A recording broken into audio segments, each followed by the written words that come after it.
While watching Monday's season finale of The Resident, you may have exhibited any or all of the following symptoms: increased heart rate, abnormally high blood pressure, a sudden lump in your throat and/or the desire to yell, finally, at your TV screen. The Fox drama wrapped its freshman year with a tense, highly entertaining hour, which had a little something for everyone. A season-long villain finally getting her comeuppance. Check. A highly risky surgery, with a happy ending? Check. A steamy make-out sesh for Conrad and Nick? Check, check and check.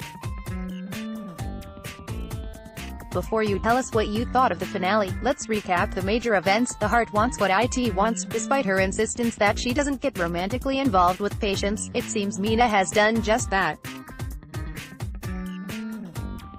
She's started sleeping with Micah, the heart transplant recipient we've seen a few times this season. She's adamant that it's just sex. He insists they've got a real connection, but the debate comes to an abrupt and scary end when Micah's body suddenly tenses up, and he's barely able to speak. Mia rushes him to Chastain Park Memorial, where she uses the vague term, exertion, to describe what Micah was doing just before his symptoms appeared. Naturally, Mina fools absolutely no one. It's clear that she and Micah were having an X-rated slumber party before the hypertension hit, and when the docs discover that Micah has an aortic dissection, a complication of his heart transplant that was likely made worse by exertion, wink, wink, Mina is overcome with guilt. The good news? Surgery can be done to fix the tear in Micah's chest. The bad news? The survival rate for this procedure is not promising, especially for a patient who only just recovered from getting a new ticker. The doctors tell Mina that only a surgeon, with an ego the size of Texas, would attempt such a risky operation. Fortunately, she knows someone at Chastain who fits that exact description. Enter Drive. A.J. Austin, recurring guest star Malcolm Jamal Warner, who is as arrogant as ever when Mina asks him to perform the surgery, but he agrees to do so, and what follows is one of the season's most nerve-wracking sequences. I'm not sure which part was most compelling to watch, the careful cutting of scar tissue around Micah's heart drive. Austin's brutally honest pep talk for Mina, in which he ascertained Mina's feelings for Micah, and urged her to use that passion to elevate your art, or the scary, scary moment when it didn't seem as if Micah's heart would restart again. Fortunately, with the help of 3 shocks to Micah's most vital organ, he survives the procedure, and he wakes up later to find a tearful Mina at his bedside.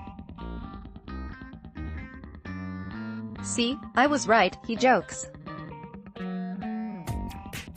"I told you we were a thing." Not so smooth criminal, over on Law. Hunter's Clinic, a felony that could end her nursing career for good, should she be convicted. But Conrad, desperate to help his friend, coworker, ex, also maybe current girlfriend, isn't above asking for a big favor. He calls his father and asks the man to front 10% of Nick's bail. Marshall does his son one better and pays the entire $100,000 sum, then gives Conrad a creepy spiel about wanting a fresh start for their relationship. We'll get back to that. Later, Devin reluctantly visits with Olivia Tan, a hypochondriac patient who's visited Chastain more than a few times with no actual symptoms. This time, she insists she has a rash and a persistent cough, and after running down a list of completely insane ideas, a rat-contaminated soda can, Olivia asks if she might be having a reaction to chemotherapy. She just went through her first round of treatment, after all, because Dr. Hunter diagnosed her with lymphoma, even though she has 0 cancer markers at all. Devin is stunned by Olivia's diagnosis, and he takes her case to Conrad and Nick, who are more certain than ever that Lane is committing insurance fraud, not only with sick patients, but apparently with perfectly healthy ones. They, finally, go to Randolph and present their evidence of Lane's criminal behavior, informing him that they've called the FBI, and it won't be long before agents get a warrant to search Lane's clinic. Randolph, finally, questions Lane about what she's been up to, and she tearfully confesses to her poor treatment of patients. And even though Randolph pretends to be on Lane's side, urging her to go to her clinic that night and burn any records that might be incriminating, he's actually setting her up to be caught by the FBI when she rushes out of her clinic with a box full of paperwork. Is, finally, arrested, and the look on her face when she realizes Randolph is responsible? Cold. Cease. Once the news of Lane's arrest reaches the community, and Conrad and Nick celebrate their legal victory with a quick makeout session in a spare room, Randolph does damage control, maintaining at a press conference that Chastain Park had no idea what Lane was up to at her clinic. The potential PR disaster is settled quickly, for the most part, and Randolph is riding high on kudos from his colleagues, until he's introduced to the new chair of the hospital's board, Conrad's father, Marshall Winthrop.